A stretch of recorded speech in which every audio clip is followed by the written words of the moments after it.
E aí, pessoal, tudo bom? Hoje a gente está aqui para falar um pouquinho sobre as principais dúvidas do investidor, né, na hora de investir em renda fixa. A gente já tem recebido vários e-mails com umas dúvidas básicas e a gente pensou um pouquinho se a gente fizer um vídeo, né? Por que não fizesse um vídeo que, né, Já contasse um pouco mundo algumas dúvidas que a gente possa ver. Sim, acho que algumas coisas que eu consigo perceber, assim, acho que o primeiro é como começar, né? Assim, eu estava vendo uma pesquisa da Ambima falando que 65% dos brasileiros ainda tem conta em poupança, né? Se você pegar o varejo tradicional, né, que é onde está basicamente tirando private, tirando aquela galera de private, 65% das pessoas ainda tem conta, volume financeiro na poupança. Então, assim, acho que essa é a primeira pergunta, né? Poupança faz sentido, não faz sentido? Quais são as alternativas a isso? E, enfim, o que eu posso fazer para tentar conseguir mais retorno sem correr mais risco? Enfim. Acho que a primeira coisa é que poupança não faz sentido nenhum, Nunca. né, Luiz? A gente sempre fala sobre isso lá nas monitorias. A poupança, ainda mais com a Selic do jeito que está, ela te rende 70% do CDI. Sendo que um título do governo, uma LFT, se você ficar com ela por mais de 2 anos, ela te rende 85% do CDI já líquido de imposto. Porque a LFT, na verdade, rende 100% da Selic. Tirando o imposto, 85% da Selic se você investir por mais de 2 anos. Quer dizer, por que você vai investir num negócio que rende 70% da Selic se você pode investir em um negócio que rende 85% da Selic? E com menos risco, né? E com menos risco. E tem esse ponto que acho que é o mais, que acho que é mais curioso, né? As pessoas entendem que poupança é um produto garantido pelo governo, né? E não necessariamente entendem que, né, tá correndo risco bancário, assim como outra coisa. Exato, a poupança é garantida pelo banco. Se o banco quebrar, a sua poupança não vai ser paga, enquanto o ALFT é garantida pelo governo, que é muito mais difícil de quebrar. Se o governo quebrar, a gente vai ter um problema um pouco maior, né? Os bancos vão estar em sérios apuros. Vão estar em sérios apuros. Acho que essa é uma dúvida. Acho que outra coisa que eu percebo conversando não só com quem acompanha a gente, mas com familiares, que as pessoas tendem a pegar CDBs com taxas extremamente altas, né? Acho que as pessoas entendem que, não, se eu pegar esse CDB, eu tenho FGC, a FGC me protege, eu vou distribuir entre todos os bancos possíveis e imagináveis. Aliás, com essa popularização das corretoras, tem duas coisas que eu tô percebendo que as pessoas fazem. Primeiro é que elas dão um filtro lá na taxa mais alta do CDB e investem, mesmo se o banco está dando prejuízo há um século. Nem sabem que banco que é, né?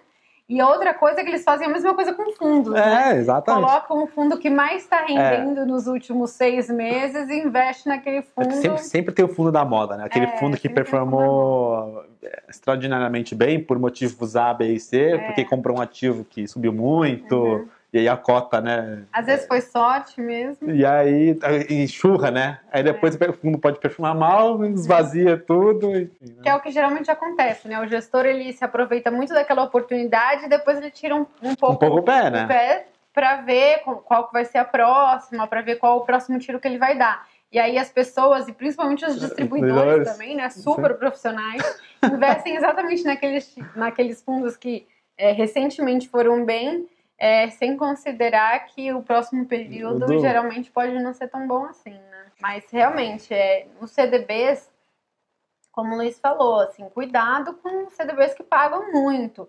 Esses CDBs geralmente são de bancos em situação muito difícil, com prejuízo no balanço, muito provavelmente, e tal, que eles não conseguiram captar em outros lugares, eles vão para a pessoa física porque eles sabem que a pessoa física não olha balanço. E depois você fala, olha, depois você vai mostrar o balanço, eu já fiz esse experimento, não vamos citar nomes para não ficar chato, familiares inclusive. Você fala assim, mas por que você está investindo nisso aqui? Olha esse balanço, né? Você mostra para a pessoa os prejuízos acumulados, fala, nossa, não sabia que... Fala, pois é, você está ganhando 10% do CDI a mais? Ou 8% do CDI a mais? Entendeu? Tipo, por que você está fazendo isso com o seu dinheiro? É mesmo. Porque a gente lida tão bem com outras coisas do nosso dinheiro, e quando se trata de investimentos, a gente tende a largar um pouco. assim, aquela coisa, a gente não quer arriscar com segurança, a gente não quer arriscar com saúde. E aí, com o seguro do carro, patrimônio, você vai arriscar? Aí você quer pegar todo o dinheiro que você acumulou a vida toda e aí vai fazer esse tipo de coisa. Tipo, veja bem, não é que a gente é contra risco. Outra coisa que eu acho que é muito importante, uma dúvida que as pessoas têm, né? Eu não quero perder dinheiro, então eu vou pôr tudo em LFT. Não, calma. Não tem problema de você separar um percentual pequeno da sua carteira para investir em ativos de risco. Mas por que tem que ser pequeno? Porque se der errado e coisas com risco dão errado, vira e mexe, É claro que a gente procura selecionar as coisas que vão dar certo, mas coisas com risco dão errado, você não fica muito triste, exposto, né? desesperado, que a sua carteira está indo muito mal, ou com trauma de nunca mais querer investir. Então, assim, aquele percentual pequeno que você coloca em títulos de bastante risco, eles servem exatamente para aumentar muito o retorno da sua carteira, sem você precisar expor um percentual muito grande do seu patrimônio. Acho que outra questão que acho que é mais... Essas questões são todas mais atemporais, né? Uhum. Assim, acho que tem uma questão que é importante, que é, mesmo em um ano como esse, né? Que é um ano de eleição difícil, tem como ganhar dinheiro? Tem oportunidade? Não tem? É só LFT? Como é que... Olha, eu acho assim, deveria ser a maioria LFT. Por quê? Porque a gente está diante de uma possível quebra estrutural no cenário. Eleições, o investidor gringo, o investidor estrangeiro, ele é muito assim, né? Ele não opera em ano de eleições ou ele sai do país prestes a rolar eleições. Por quê? Porque ele sabe que mudanças acontecem de forma inesperada, às vezes ganha um candidato azarão que ninguém estava nem pensando, e isso pode acontecer e revirar o mercado de uma tal forma que você esteja falando de um outro fundamento para o futuro. Então, um candidato é pró-mercado, gosta de investimento estrangeiro, vai fazer as reformas necessárias, enquanto o outro vai ser um passo para trás, vai aumentar o tamanho do Estado. Fazer dívida, fazer as reformas, né? Toda a questão. Então, se você está diante de um cenário desse totalmente binário, não adianta você investir para o cenário que você acha que vai acontecer. Aquele que você quer, né? Assim, aquele que você quer que aconteça, né? Investimento torcedor. Exato, não dá. Não dá. Você tem que investir sabendo que tudo pode acontecer. Então, qual é a melhor carteira para sabendo que tudo pode acontecer? É uma carteira onde a maioria vai realmente não ter risco nenhum, ter baixo risco. E aí, tudo bem, algumas apostas você pode fazer, porque tem coisas que ficam realmente subprecificadas, né, ações, títulos de renda fixa, por conta do risco que você está enfrentando para frente. Então, como essas coisas ficam bem baratinhas, às vezes vale a pena comprar mesmo assim, né? Então, tem uma questão que acho que particularmente também, talvez, de alguns emergentes, é que a gente... as questões ficam muito indexadas às eleições, né? Nosso Banco Central muda cada 4 anos se não mudar o presidente, que é diferente, por exemplo, do sistema americano, né? Os mandatos do presidente não são relacionados com os mandatos. Então, assim, não, isso cria uma certa estabilidade. A gente sabe que vai mudar o presidente, mas mesmo assim o Banco Central vai ser relativamente o mesmo. Então, assim, as questões talvez ajudem, né, a segurar um pouco, né? Acho que uma outra questão que eu me lembro ser sempre importante, que é uma questão que acho que todo mundo pensa, que é a aposentadoria, né? Existe uma carteira para aposentadoria? Não existe. Existe, bom um fundo de... muito comum, eu sempre vejo isso, e todo mundo pergunta isso, pô, existe uma carteira para aposentadoria? É melhor um fundo de previdência? É melhor... Muitas pessoas falam assim, eu quero viver de renda. Eu quero viver de renda. Que carteira que eu monto? Exato, assim, esse tipo de coisa. No final das contas é a mesma resposta, assim, a analogia que eu sempre faço você vai comprar um imóvel numa época que você está na bolha imobiliária e os imóveis estão no raio do preço, assim, naquela maior alta possível dos preços carérrimos, só para você viver de aluguel?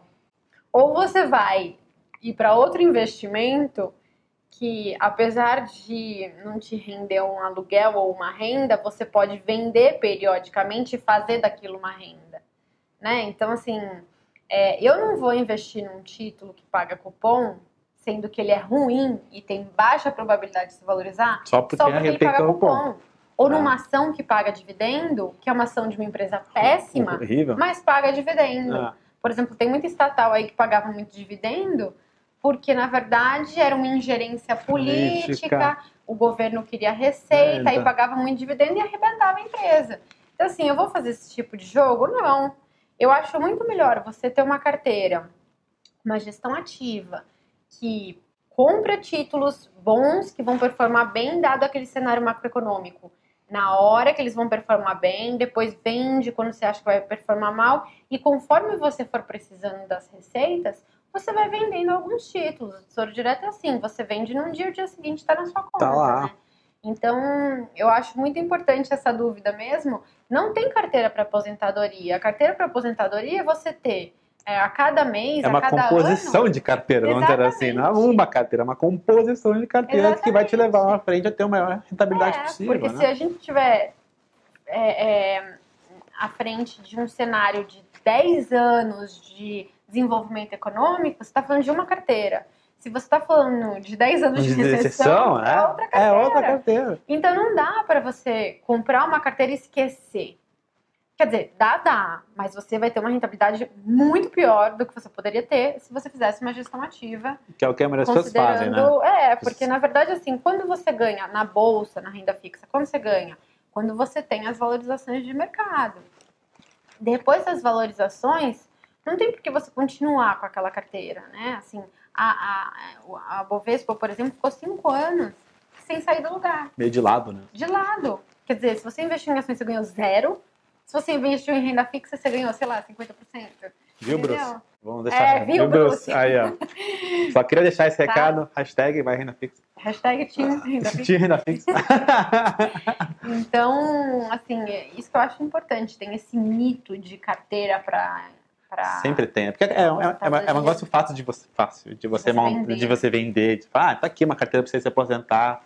Então tem muito disso, né? E não, vou comprar um título e vou carregar. Vou comprar o título mais longo que tem. Se você me falasse assim, pô, o juro não vai mudar nunca, a crescimento não vai mudar nunca, a inflação não vai mudar nunca, eu falava, tá bom, então te dou uma carteira para aposentadoria, vai ser ótima. Agora as coisas não mudam. Agora as coisas são assim, né? Assim, acho que quando a gente pensa em renda fixa, principalmente, tudo direto, a pessoa pensa muito em comprar e carregar, né? Assim, a maioria das pessoas fazem isso, né? Compra, carrega o seu vencimento, larga lá. Se subiu, se caiu. Como é que você vê isso aí? O que fazer? Olha, eu acho assim, pode ser que essa estratégia seja boa se tudo continuar constante. Mas como as coisas são cíclicas e mudam, o título que é bom hoje pode não ser tão bom assim amanhã.